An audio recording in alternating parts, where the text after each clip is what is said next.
बोलिए सर, बोलिए सर, बोल रहे हैं।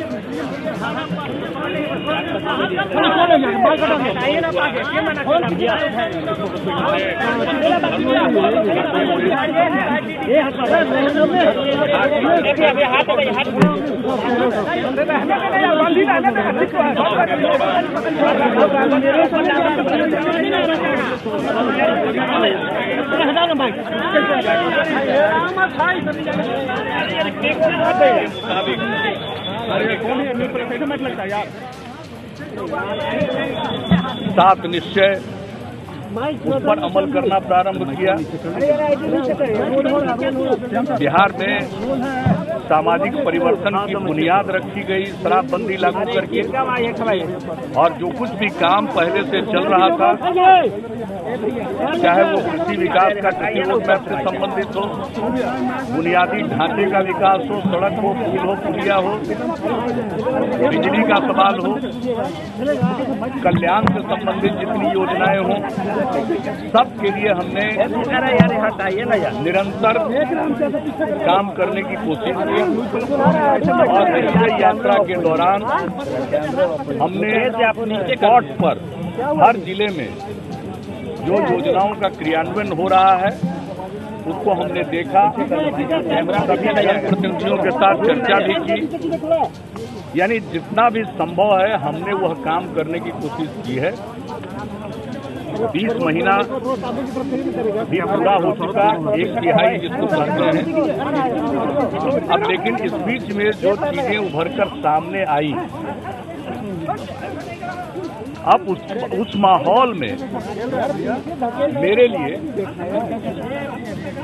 काम करना, नेतृत्व करना इस महागठबंधन का संभव नहीं है। हमने कोशिश भी की अपनी तरफ से,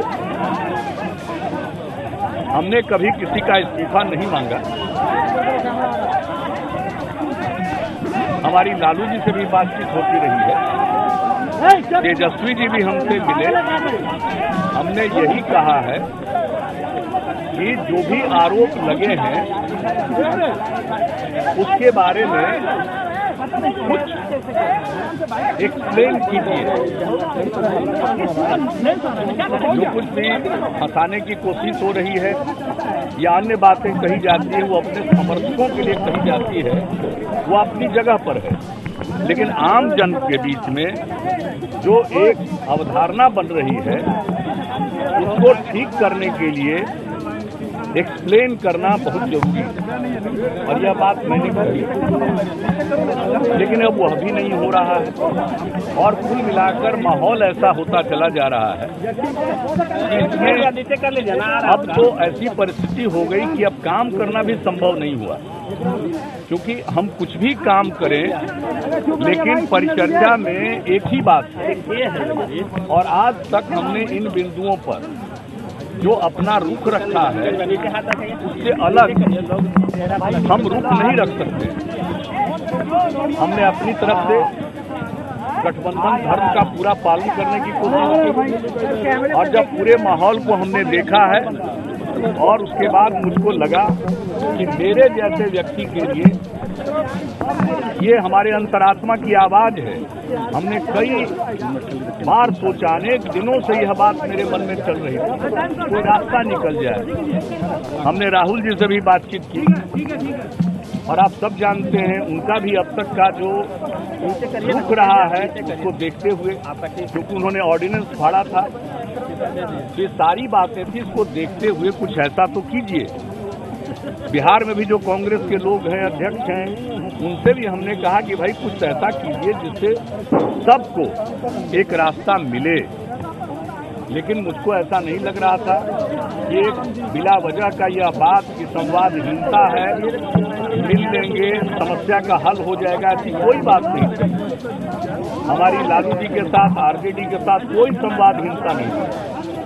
हमने अपनी बात कह दी थी, अब उस पर उनको गौर करना था। अब वहाँ की अपेक्षा होती है कि साहब हम संकट में तो मेरी रक्षा करो। यह कोई संकट नहीं है, यह अपने आप लाया गया संकट, इसको संकट नहीं कहते। आखिरकार आरोप लगा तो उसका उत्तर देना चाहिए प्रॉपर, वस्तुस्थिति को स्पष्ट करना चाहिए। अगर उसको स्पष्ट कर देते तो हम लोगों को भी एक आधार मिलता। लेकिन हमने इतने दिनों तक इंतजार किया और ऐसा लग गया कि भाई वो कुछ कहने की स्थिति में नहीं है, कहना नहीं चाहते हैं। तो ऐसी स्थिति में मैं अब जवाब तो नहीं दे सकता। और जिस सरकार का नेतृत्व कर रहा हूं, उस सरकार के अंदर के व्यक्ति के बारे में कुछ बातें कही जाती है, हम कुछ कहने की स्थिति में नहीं हैं। वैसी स्थिति में इस प्रकार की सरकार को चलाने का कोई मेरे सामने कोई आधार नहीं, इसलिए हमने समझा कि चलिए और कुछ नहीं। अब ऐसी स्थिति आई, जब तक चला सकते थे चला दिया। अब मेरे ये स्वभाव और काम करने के तरीकों के अनुरूप नहीं है और हमने सब लोगों से अपनी बात कही है। ऐसा नहीं है कि कोई लिखी हुई बात है।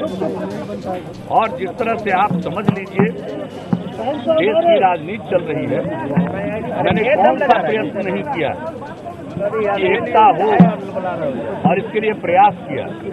अब आप ही सोचिए, नोटबंदी का मसला आया, हमने नोटबंदी का समर्थन किया, मेरे ऊपर न जाने क्या क्या आरोप लग गए कई दलों की तरफ से। और आप भी जानते हैं कि जब हम नोटबंदी का समर्थन कर रहे थे तो हमने साफ साफ कहा कि बेनामी संपत्ति पर हिट कीजिए। तो हम कैसे पीछे जा सकते? लेकिन हमने जो जनहित में था और लोगों को नोटबंदी का अच्छा प्रभाव दिख रहा था, खासकर आम लोगों में, गरीबों में, और हमने साफ साफ कहा बेनामी संपत्ति पर हिट करिए।